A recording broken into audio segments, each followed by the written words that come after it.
Jau kopš pagājušās vasaras Bauskā tiek būvēts dažādi vērtētais peldbaseins, bet pēc pusotras nedēļas tiks dots starts vēl vienai sporta būves celtniecībai. Nekādas pārmērības gan bērnu un jaunatnes sporta skolas direktori, kas vada abus šos projektus, nesaskata, jo sporta skolā esot vairāk nekā 700 audzēkņu, kam nodarbības notiek 14 dažādās vietās. Bauska salīdzinoši brīvvalsts laikā krietni atpaliek, jo mēs abrīnojam Jelgavas novadu, kur ir 11 sporta halles, jaunas uzbūvētas, modernas, bet Bauskā šajā laikā nav uzbūvēta neviena.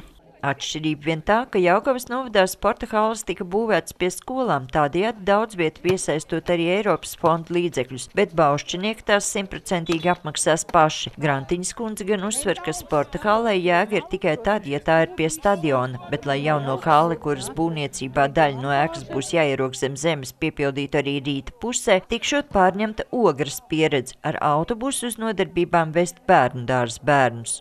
Uzceļot šo būvi, paaugstināsies pievienotā vērtība Bauskas stadionam.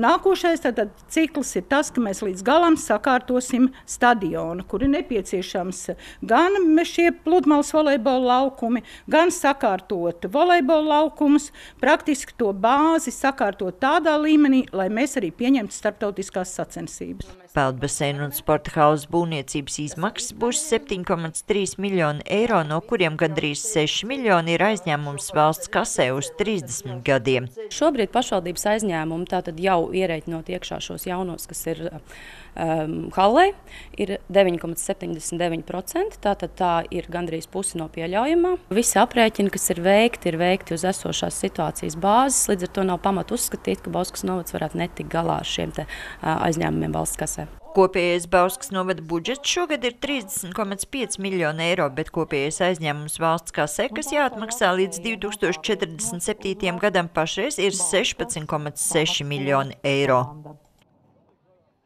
Paldies puišiem par startu.